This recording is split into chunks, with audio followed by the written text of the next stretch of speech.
Gelombang demo lanjutan dari unjuk rasa akbar peringatan darurat hingga Senin 26 Agustus 2024 bergulir di Semarang, Jawa Tengah dan Makassar, Sulawesi Selatan. Kedua demo ini berakhir ricuh, memakan korban, dan diduga disusupi anarko. Bagaimana situasinya? Lalu sebenarnya bagaimana peraturan demo? Demo oleh pelajar, mahasiswa, dan masyarakat sipil yang tergabung dalam Gerakan Rakyat Jawa Tengah Menggugat Senin 26 Agustus awalnya digelar di gedung DPRD Jateng.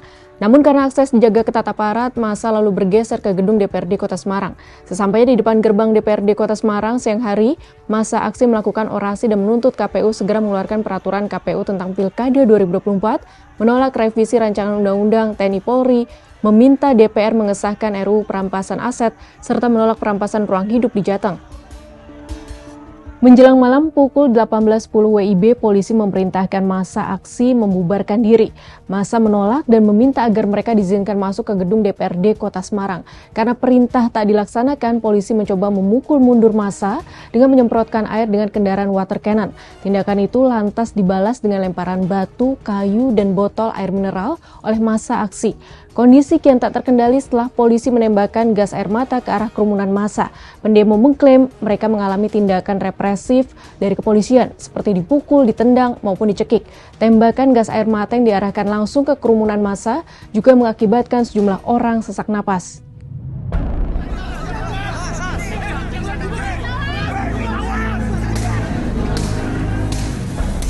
Dari pihak kepolisian, Kepala Polrestabes Semarang Kombes Irwan Anwar menyebut kericuhan dalam demonstrasi pada Senin malam menyebabkan satu anggota Polri terluka di bagian wajahnya. Ada beberapa korban, bahkan Wakasat Polrestabes itu terkena tombak di kanan. Kita masih menginventarisir apakah ada korban lain setelah Wakasat baik dari petugas maupun dari mahasiswa. Mudah-mudahan korban tidak ada. Hanya Wakasat saja. Kita berharap begitu. Nah, ini kita berupaya membersihkan adik-adik mahasiswa yang masih bertahan di ujung Jalan Pemuda. Sementara itu di hari yang sama tetapi di lokasi lain, demo berujung kericuhan juga terjadi di Makassar.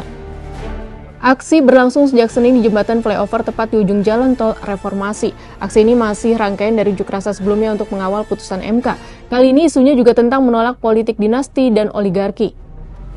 Dari jembatan flyover, aksi pindah ke depan kampus Universitas Bosowa dan Universitas Muslim Indonesia di Jalan Urip Sumoharjo. Mahasiswa kembali menutup akses pada kedua ruas jalan.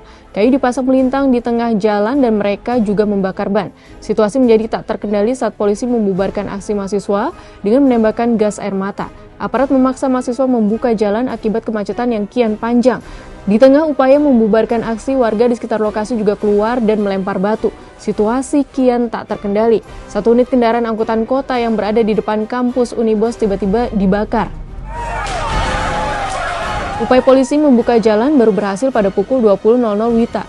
Itu pun baru satu ruas jalan. Kemacetan hingga malam membuat satu sisi Jalan Urip Sumoharjo tertutup total. Padahal ruas tersebut merupakan jalan utama yang terhubung dengan Trans Sulawesi.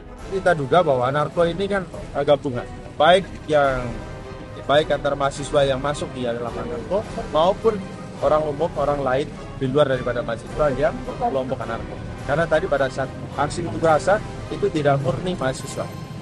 Ciri-cirinya apa?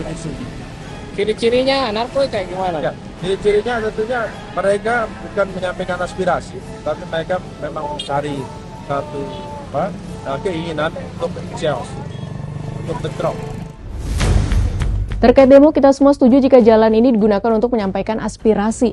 Namun realitasnya kadang seolah justru hanya menginginkan ricuh. Lalu sebenarnya bagaimana aturan demo? Demonstrasi sebagai salah satu bentuk penyampaian pendapat di muka umum secara massal dijelaskan dalam pasal 1 angka 3 Undang-Undang Nomor 9 Tahun 1998 tentang kemerdekaan menyampaikan pendapat di muka umum. Namun penting untuk dicatat bahwa tidak semua tempat terbuka umum dapat digunakan untuk demonstrasi.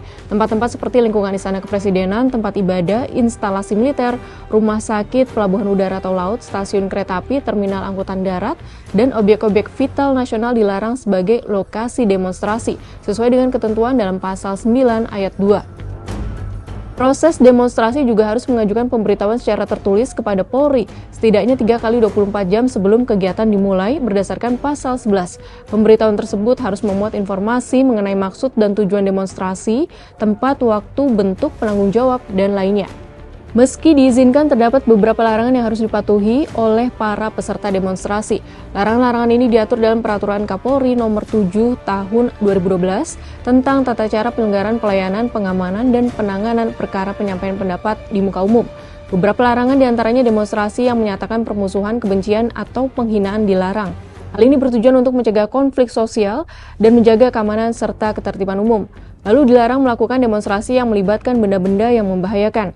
Larangan ini diberlakukan untuk mencegah kecelakaan atau kerusakan yang dapat membahayakan keselamatan orang dan fasilitas umum. Bagi pihak yang melanggar larangan dapat dikenakan sanksi sesuai dengan ketentuan dalam Pasal 18 Undang-Undang Nomor 9 Tahun 1998, yaitu pidana penjara paling lama 1 tahun. Sebagai negara demokrasi yang menjamin kemerdekaan berpendapat, harusnya demo aspiratif dan membangun makin subur. Jangan sebaliknya, demo anarkistis yang menelan korban menjadi ramai dan justru kehilangan maknanya.